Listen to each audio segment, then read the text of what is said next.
चार सब्जेक्ट हैं: ज्ञान, योग, दैवी गुणों की धारणा और ईश्वरीय सेवा। तो जब तक यथार्थ ज्ञान नहीं हमारी बुद्धि में बैठेगा,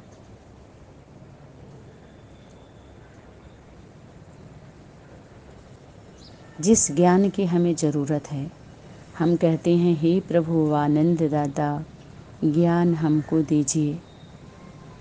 पूरी दुनिया में जो ज्ञान दिया जा रहा है उससे तो आनंद छीन लिया जा रहा है। हम आनंदित कहाँ हो रहे हैं? जब हमें आनंद का दाता, जो सदा आनंद में रहने वाला है, आनंदी के साथ आनंद आनंदी, जब तक उसको आनंदी नहीं मिलती हो उसको आनंद कहाँ? आनंदी को आनंद नहीं मिलता है तो आनंद कहाँ? ऐसे ही जब पूरी प्रवृत्ति बन जाती है कंबाइंड स्वरूप की, तब सच्ची सुख और शांति की अनुभूति होती है। जब एक परिवार का हमारा वो वर्ग तैयार होता है, जो स्वर्ग का मॉडल होता है, जो प्रकृति समय की शक्ति मेडल देती है, उस मॉडल को, तो उसका गायन भी है, पूजन भी है, गायन भी है, पूजनीय मूर्त भी है और दर्शनीय मूर्त है। वो पूजनीय मूर्त माता पिता और दर्शनीय मूर्त बच्चे, जो उनकी रचना है, उनका दर्शन करने मात्र से ही पूजने के तो उनको चांस ही नहीं मिलता जो स्पर्श करने को मिले। माना सेवा का चांस उनको नहीं मिलता, उनको सेवा नहीं दिया जाता है। सेवा करने के अधिकारी सब नहीं होते। तभी आपको बताया गया है, पहले भी क्लास में आया है कि मंदिर में शूद्रों को जाने के लिए मना है। कारण क्या? वो ब्राह्मण ही जा सकता है जो मन वचन कर्म में हो, वही सेवा कर सकता है, सब नहीं कर सकते। सब का अधिकार नहीं है। जो अशुद्ध मलिक्ष भोजन करते हैं, भोजन माना अशुद्ध स्वीकार करते हैं, जिसको हम ज्ञान समझ लेते हैं कि ये ज्ञान है, बाबा का ज्ञान, शिव भगवान बात, वो सब अशुद्ध भोजन है जो तैयार किया गया इन लोगों के द्वारा, मार्केट में तैयार किया जा रहा है, जो मार करके काटा जा रहा है, जो उसमें से पॉइंट निकाल निकाल करके ज्वाइंट करके लोग जुड़े हुए हैं एक दूसरे से, तैयार कर रहे हैं। बाबा ने ये बोला, दादे ने ये बोला, भगवान ने ये बोला, बाबा 73 में ये बोला, 74 में वो बोला, समझ में आया? पुराण में वो बोला, शिव पुराण में वो बोला, गीता में ये बोला, रामायण में वो बोला, महाभारत में ये बोला, सुखदेव जी ने ये बोला, तुलसीदास जी ने ये बोला, बोला बोला बोला बोला। उनके फॉलोअर को जाके देखिए ना, आज वाणी में आया ना, तो वो क्या कर रहे हैं उसको लेकर के, अगर उनको मान रहे हैं वो, तो वह भी कौन थी? जो भी शास्त्र पुराण या दुर्गा चालीसा कहिए, या जो भी भक्ति मार्ग के जो भी बने हुए हैं वेद शास्त्र, जो शासन किए जा रहे हैं सबके ऊपर, या उस वेद के द्वारा जो जानकारी दी जा रही है, सबको जनाया जा रहा है कि वेद में लिखा, पुराण में लिखा, आदि आदि, तो वो कार्य नहीं कर रहे हैं। उनके बारे में जानकारी दे रहे हैं। ये सब उनके जान के शिकारी हैं, शिकार कर रहे हैं सब, और मार मार के खा रहे हैं, इनके जीवन को नष्ट कर रहे हैं, तहस नहस कर रहे हैं। किसके? जो भोले हैं और भूले हुए हैं। उस भोले बाबा के जो बच्चे हैं, जो भोले हैं और भूले हुए हैं, और बाबा के बच्चे कौन? वही पूर्वज। जैसे माता पिता की जो दुर्गति हुई, ऐसे ही उन सबों को भी लौकिक संबंधों से लेके अलौकिक तक और सब वो करके आए हैं। क्यों? क्योंकि वो भोले बाबा के जितने नाती बोल रहे हम बच्चे, बच्चे नहीं, उन भोले भूले हुए कि वो बच्चे हैं, और उनके बल्कि बाप के भी वो बाप हैं, रचना, रचयिता रचयिता। तो वो ज्ञान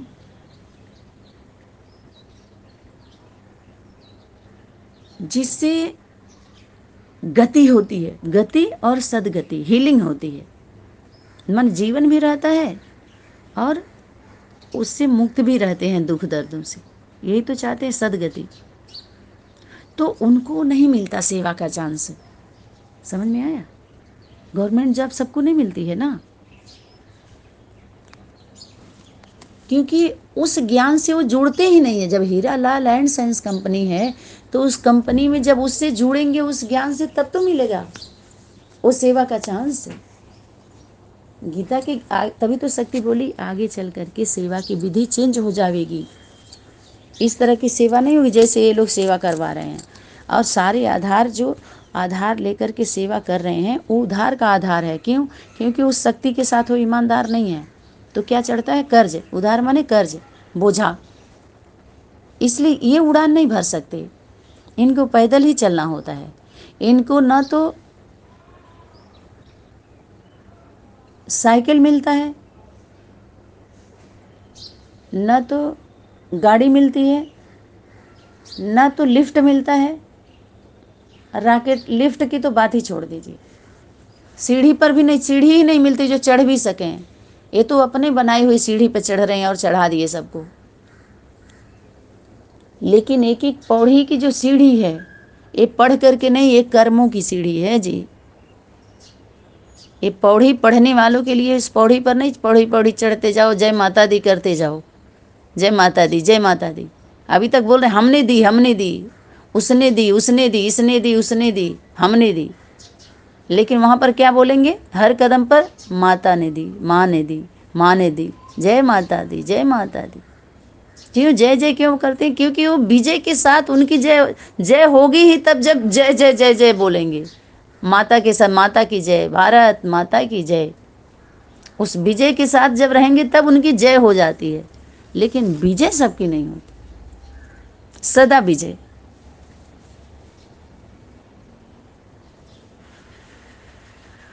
जयंती और विजयंती, विजयंती के साथ रहने पर जयंती हो जाती है। लेकिन विजय का झंडा सबके हाथ में नहीं होता है, उसके साथ में रहना पड़ता है। मनसा वाचा कर्मणा से सहयोगी बन के रहना पड़ता है। जब वो ज्ञान मिलता है, यथार्थ ज्ञान मिलता है, तो ये योग होता है।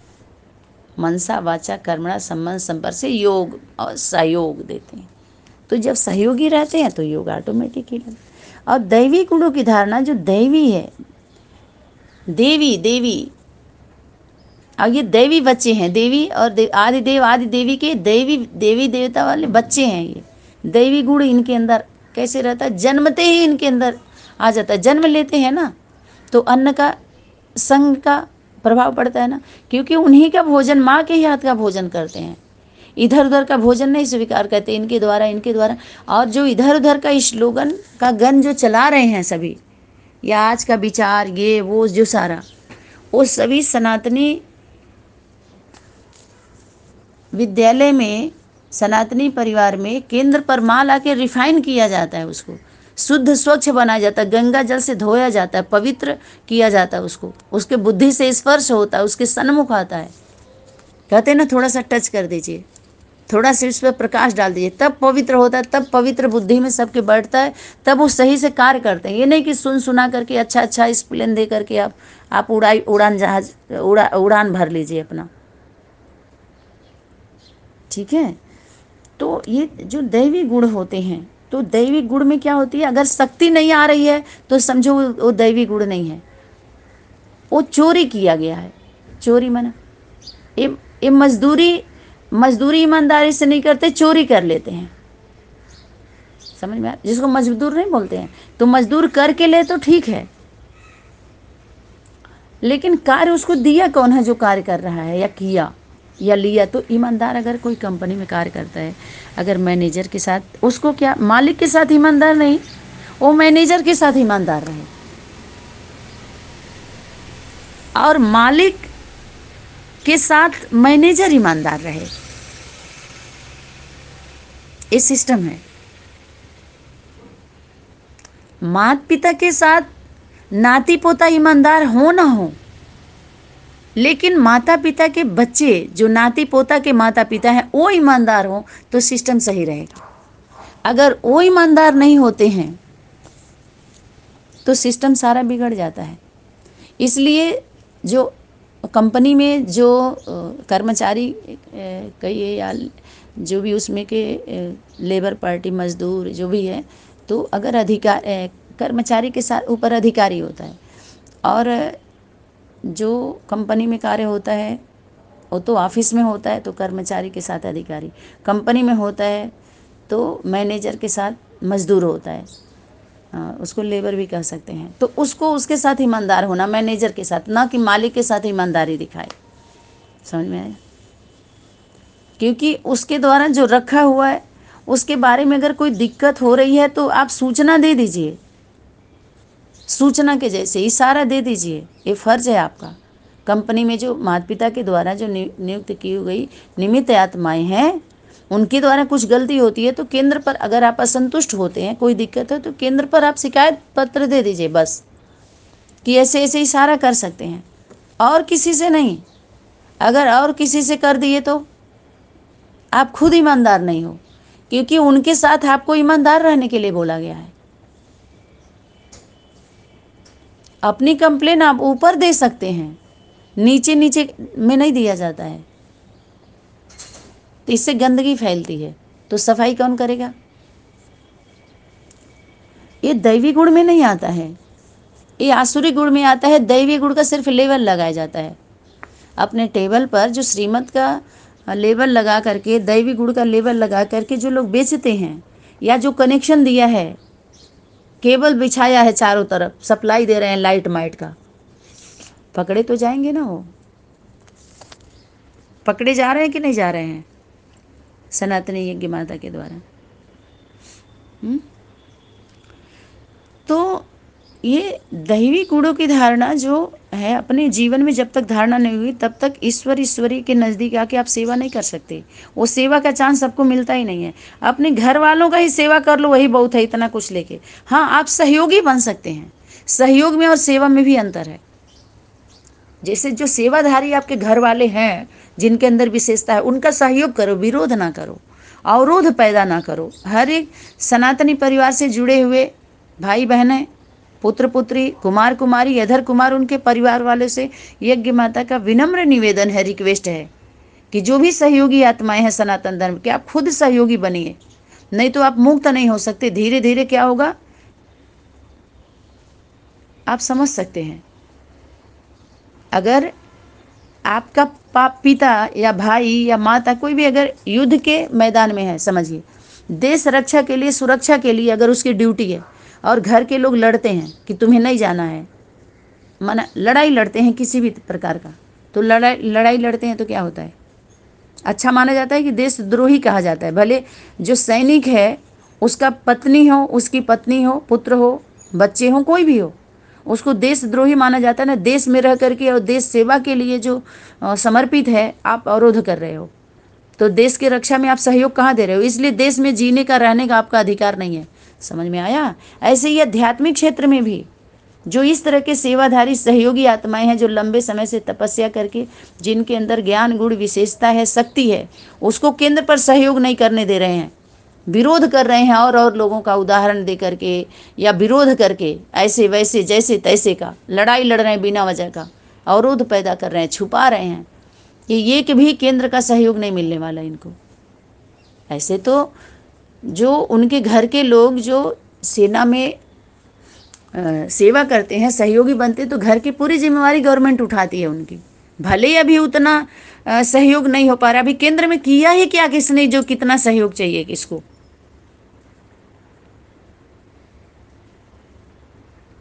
लेकिन पूरा सहयोग के वो अधिकारी तब रहेंगे जब वो सहयोगी बन के रहेंगे, विरोध ना करें। इसमें क्या है, सनातन धर्म के विरोधी माना आप रहेंगे फिर कहाँ?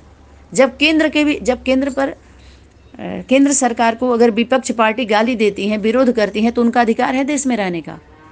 अभी चूंकि कोई ईमानदार नहीं है ना, तब एक दूसरे के ऊपर सभी चढ़ रहे हैं। इसीलिए राज्य सत्ता और धर्म सत्ता दोनों अयोग्य हैं, दोनों एक के हाथ में जानी है। इसीलिए अनेकता हो रही है, अति हो रही है अनेकता की, ताकि एक में जाने में फिर सब वो नहीं करेंगे, विरोध ज़्यादा नहीं करेंगे।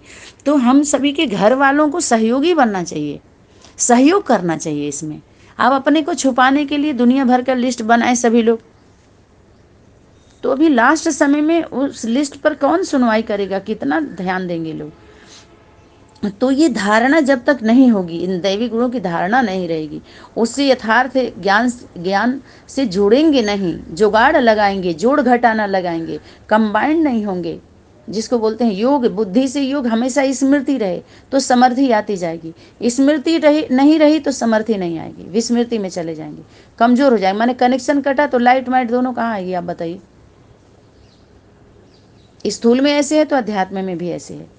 तो ये ईश्वरीय सेवा हम तभी कर सकते हैं, ये सेवा का चांस सबको नहीं मिलता है, सहयोग का चांस सबको मिल सकता है, सहयोगी सब बन सकते हैं,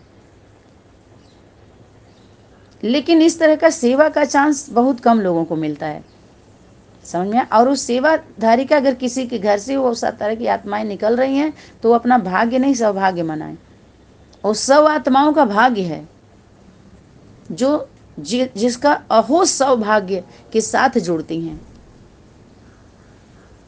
वैसे ही यहाँ 4 संबंध भी है, यहाँ ज्ञान गुण धारणा और सेवा की बात हो गया। अब तो वही कर सकते हैं ईश्वरी की सेवा, सेवा और सहयोगी, सेवाधारी और सहयोगी। तो सहयोग कर सकते हैं अपने अपने स्थानों से, आना जाना, आने जाने का सेवा। वो सहयोगी आत्माएं आना जाना करती हैं, लेकिन सेवाधारी आत्माएं जब चाहे तब आना जाना नहीं कर सकती। समझ में आ गया, क्लियर हो गया। सेवाधारी जो इस तरह की सेवा करते हैं हॉस्पिटलों में, जो जिम्मेवारी जिनकी होती है, देखते हैं ना कैसे सेवा करते हैं। डॉक्टर लोगों के पास कितनी जिम्मेवारी होती है, लेबर लोगों के पास जो होते हैं, जो उनके साथ जो सहयोगी होते हैं, उनके असिस्टेंट डॉक्टर के, उनको भी ऊपर बड़ी जिम्मेवारी होती है, जब चाहे तब वो भी, उनको भी छुट्टी नहीं मिल पाती है। ऐसे ही इसको सीरियस लें, इस पढ़ाई को गंभीरता से नहीं लिया है, इसीलिए गंभीर नहीं है लोग। अलबेलापन क्यों आ रहा है, यही कारण है। आलस्य अलबेलापन की बीमारी से जो ग्रसित हैं, ये रोग ना बहुत बड़ा अनेक बीमारियों को लेके आता है। पेट साफ नहीं है ना, तभी होता है, पेट साफ नहीं तो अनेक बीमारी आती है ना। ऐसे ही सफाई करना बुद्धि रूपी पेट को, तभी हम ईश्वरीय सेवा कर सकते हैं। ईश्वरी के सहयोगी हम तभी, उनका सहयोग नहीं, उनके साथ जो सेवाधारी है उनका सहयोग करिए। और सहयोग ये कौन करेंगे, जो सेवाधारी आत्माएं हैं वो सेवा करती हैं, और सहयोग दूर से रह के आप कर सकते हैं, सेवा नज़दीक आके किया जाता है। नोट कर लीजिएगा, ये सभी आप लोग लिस्ट बना लीजिएगा, ठीक है। वैसे ही यहाँ 4 संबंध भी है। अब ये सेवा का संबंध समझ लिए, सेवा को कैसे कैसे कर सकते हैं। अच्छा, सार में अब यहाँ आ जाइए। अब यहाँ 4 ज्ञान योग धारणा और सेवा, उसको दैवी गुण की धारणा और ईश्वरी सेवा, यहाँ थोड़ा एक्सप्लेन हो गया इसका, ठीक है। सेवा आप तभी कर सकते हैं, इसीलिए शक्ति बोली सेवा अभी तुम नहीं कर सकते हो, बाप दादा करते हैं। तो बाप दादा के उसमें आकर के सेवा करने के लिए, जिसके लिए शक्ति बोली, दिल्ली में बाप दादा आए। तो दिल्ली राजनीति का केंद्र है, चारों सभी तरफ से आते हैं ना, वहाँ पार्लियामेंट में बैठते हैं ना, संसद भवन है, लोकसभा है, सभी बैठे, तो हर राज्य की समस्या को लेकर आते हैं, वहाँ पास करवाते हैं। तभी शक्ति बोली कि हर राज्य के जिम्मेवार आत्माओं को इकट्ठा करो, संगठन बनाओ और फिर फाइनल करो उसको। तो हर राज्य के लोगों को तो यज्ञ माता के द्वारा 19 से ही बुलाया गया, कितनी बार सभी संगठन के लोगों को बुलाया गया, लेकिन जब कोई नहीं आया तो क्या करेंगे। अभी बच्चे उस सेवा को करें, बच्चे क्या करेंगे, अब वो धीरे धीरे वो करें, आगे बढ़ें, समझें। तो वैसे ही ये 4 संबंध भी है। 3 संबंध तो स्पष्ट है, सतबाप सत्यबाप। तो सतबाप है तो सतबाप के साथ कौन सती होती है, सती सत्य होती, सती उस सत्य स्वरूप बाप को पा करके क्या करती है, सती हो जाती है उसको लेकर के। तो जब सती हो गई वो, तो किसके पीछे सती हुई, सत्य के पीछे सती हुई। जो अव्यक्त वाणी में शक्ति बोली, पवित्रता की परिभाषा बहुत ही गुह है, कान खोल के सुन लो। घर गृहस्थी में रहने वाले, प्रवृत्ति अपना जो बोल रहे हैं उसमें रहने वाले, गीता पाठशाला पे रहने वाले, सेंटर पर रहने वाले, मधुबन पर रहने वाले, मिनी मधुबन पर रहने वाले, कान खोल के सुन लो। पवित्रता में कोई भी बचेगा नहीं, किसी को भी माफ नहीं किया जाएगा। धर्मराज शरीर धारण कराए के सजा देगा, कोई नहीं बचेगा, क्योंकि ब्रह्मा बाप ने गाली खाई तो पवित्रता के कारण खाई, इसी सत्य के लिए खाई। सत्य पे चलने की वजह से गाली मिली है उसको। और माँ को भी, माता पिता को गाली क्यों मिली? इसी प्योरिटी के कारण। ये इम्प्योरिटी वाले लोग जो इम्प्योर हैं, झूठ हैं, अपने को छुपाने के लिए उस सत्य को गाली दिया, अपमानित किया। फिर भी वो पथ से नहीं हटे, पथ से न टले।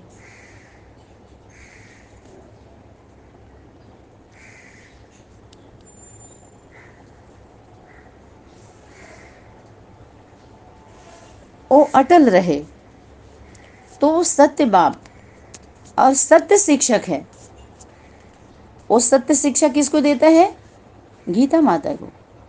वो सत्य बाप सती को सत्य ज्ञान देता है। मैं जो हूँ, जैसा हूँ, अपना परिचय मैं खुद देता हूँ। तो खुद परिचय खुदा किसको दिया? खुद ही को दिया।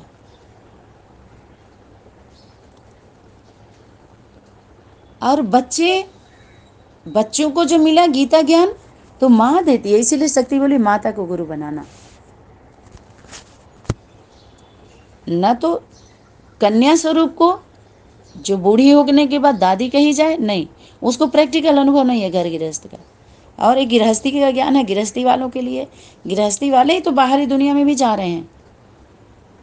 और जो बाबू कुमार बूढ़े हो गए, बाबा की सीट पर बैठ गए, उनको भी गुरु नहीं बनाना। तो बाबू, बाबा, दीदी, दादी, बाबू, बहिनी, इन लोगों को गुरु अपने जीवन में नहीं बनाना। इसीलिए शक्ति बोली अनेक देहधारी पुरुष गुरुओं से पुरुष गुरु लेके आए शक्ति। नारी शक्ति में तो दिक्कत हो जाएगी, तो फिर उसमें करेक्शन करेंगे सभी लोग कि कौन माता, कैसे माना, क्या है। तो अनेक देहधारी, देहधारी तो जो बोले देहधारी पुरुष, देहधारी गुरुओं से दुर्गति। अरे जो ये बोला देहधारी गुरु, तो पुरुष गुरु क्यों हटा दिया वहां से? लिख करके टांग दो हर एक अपने अपने घर में। पुरुष अब देहधारी तो स्त्री को भी दे हैं, पुरुष को भी दे हैं। तो देहधारी गुरुओं से नहीं, अनेक देहधारी पुरुष गुरुओं से दुर्गति। पुरुष ऐड करो उसमें, जो गुरु बन के बैठ गए। गुरु कौन है? माता गुरु। जब आदि गुरु बच्चों की गुरु माँ होती है जन्मते ही, तो अंत में भी गुरु माता ही होती है। आदि अंत ये कही के अवतारा, सो ही गुरु समझियो हमारा। तो आदि का पार्ट अंत में चलेगा। आदि में जड़ गीता थी और अंत में चैतन्य गीता जब आती है तब कोई तोड़ नहीं पाता है। वो टूट जाएगा। जो हमसे टकराएगा वो चूर चूर चूर भी होगा और चीर भी दिया जाएगा। वो चीरा नहीं लगा पाएगा, खंड खंड नहीं कर सकता भारत को और भारत माता को।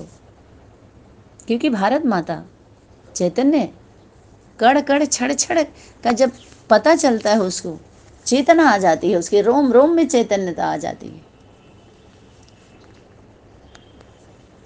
तो सतबा सत शिक्षक और सत शिक्षक वो सत्य ज्ञान देता है। और सतगुरु, सत शिक्षक और सदगुरु। सदगुरु बच्चों के बीच में माँ है, दुनिया के बीच में माँ है, लेकिन वास्तव में माँ के ऊपर सतगुरु बाप है। बाप सदगुरु है और माता गुरु है। लेकिन ये सबके रफ्तार को ब्रेक देने के लिए, गिरफ्तार करने के लिए, रोकने के लिए यज्ञ माता के द्वारा ही वाणी चलाई गई। और माता भी सदगुरु है, ऐसा नहीं है। माता सदगुरु से सदगति, सच्चा। लेकिन वो टाइटल मिला है उसको किससे? बाप से। ऐसा नहीं बाप झगड़ू। माँ के लिए सदगुरु कौन है? बाप है। माँ के लिए परम पिता कौन है? परमात्मा कौन है? आत्मा माँ है, परमात्मा पिता है। ऐसे ही सदगुरु बाप है, गुरु माँ है, गुरु माता, माता गुरु बनाए हुए। सदगुरु तो बाप है। ये तो दोनों का जब कंबाइंड स्वरूप हो जाता है तो पूरा एक दूसरे का सम्मान हो जाता है। जो उसका जो बाप का है वो बच्चे का, जो बच्चे का है वो बाप का है। समझ में? अलग अलग करके फिर हम नहीं बांट सकते। तो ये संबंध हो गया सदगुरु। सदगुरु, उसके द्वारा सदगति मिलती है। सच्चा ज्ञान मिलता है, उससे गति भी होती है, सदगति भी होती है। जो श्रीमत पर नहीं चलते, श्रेष्ठ मत को स्वीकार नहीं करते, उनकी गति होती है थोड़ी सी, लेकिन सदगति सबको नहीं मिलती। बताए ना, सेवा सब नहीं कर सकते, सहयोग सभी लोग कर सकते हैं भले। तो साजन और चौथा संबंध लिया है साजन और सजने। अब इस संबंध के बाद ये सरल सहज हो जाता है। साजन और सजने का संबंध विशेष संबंध है आत्मा और परमात्मा का, अर्थात सगाई संबंध जब हो जाता है तो हमारा पुरुषार्थ से हम उतर जाते हैं, माना समझिए उससे ऊपर उठ जाते हैं। ये 4 सब्जेक्ट का ये परफेक्ट बना देता है। ये सब्जेक्ट जो सब्जेक्ट में, वो तीनों सब्जेक्ट में, तीनों विषय में जो थोड़ा बहुत रह जाता है तो इसमें आकर के वो पूरा हो जाता है, पूर्ण। इसमें सम हो जाते हैं ना, साजन सजने के संबंध में सम हो जाते हैं। जब सम होते हैं तुरंत संपूर्ण हो जाते हैं। तो ये 4 सब्जेक्ट पे फिर वो एक्ट कर सकते हैं और सभी नहीं कर सकते। तो ये 4 सब्जेक्ट ऐसे ही 4 संबंध सामने लेकर के आओ, शक्ति क्या करे, सन्मुख लाओ। और इन चारों संबंधों के आधार से मुख्य 4 धारणाएं हैं। ये चारों धारणा, ये सभी किसके में आ रहा है? यज्ञ माता के लिए, और नंबर 1 हम बच्चों के लिए। एक तो बाप के संबंध में फरमान बरदार, उनका जो भी फरमान क्या है, उनका क्या फरमान मिला हुआ है व्यक्त वतन से, क्या मिल रहा है, और अव्यक्त वतन में क्या मिला।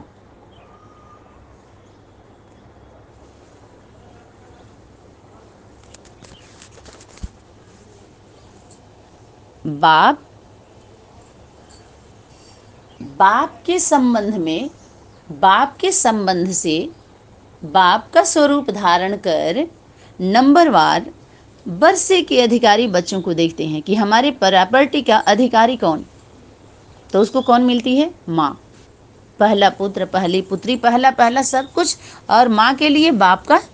फिर बच्चे नंबरवार आते हैं, पहला पुत्र, पहला पहला सब कुछ। सर्व में आएगा तो सबसे पहले सर्व में आया तो सारा सारा टाइटल गया।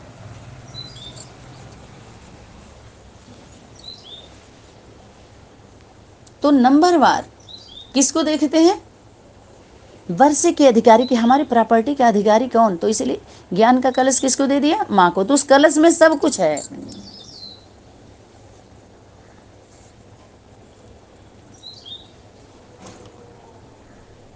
और टीचर के संबंध में, टीचर का स्वरूप धारण कर नंबरवार स्टूडेंट को देख रहे हैं कि जो वाणी चली अव्यक्त वतन में, उसको अपने जीवन में धारण कौन कितना किया। वो तो जो है ही है, धारणा तो है ही है नंबर 1। वो याद किसके स्मृति में कितना है, वो शिक्षा जो दी गई अव्यक्त वतन में, व्यक्त वतन वालों को, जो व्यक्त वतन में रहते हैं ना, अव्यक्त वतन की वाणी व्यक्त वतन में कितना समझ पाए। तो नंबरवार स्टूडेंट को देखते हैं, टीचर का स्वरूप धारण कर कि बाप की शिक्षा को अपने जीवन में कितना लाया है और कितना याद है जो शिक्षा दी गई थी, जो दूसरी भाषा में जो होमवर्क दिया गया था। वो नंबरवार किसको देखते हैं? स्टूडेंट्स। टीचर किसको देखता है? स्टूडेंट को देखता है। टीचर का संबंध किसका? Student life.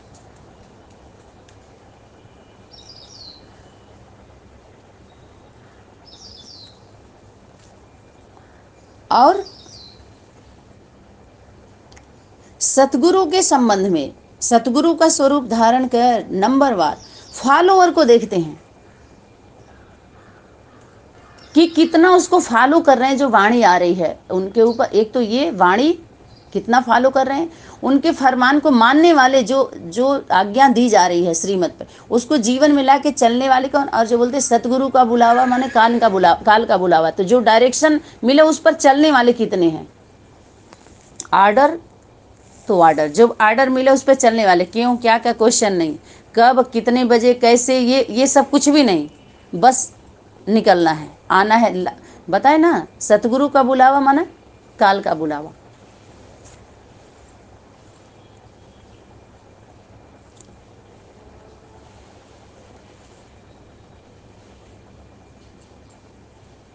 और साजन सजनी के संबंध में, जो साजन है तो सजनी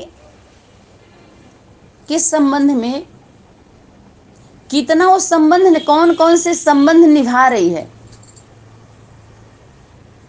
और कौन कौन से संबंध अभी रहे हुए हैं।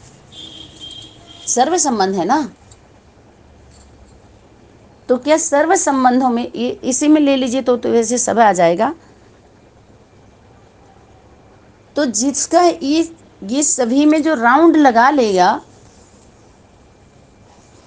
स्वरूप में आ जाएगा, तो वो कहाँ का रहेगा आप बता दीजिए जरा, आप सभी को अनुभव हो तो।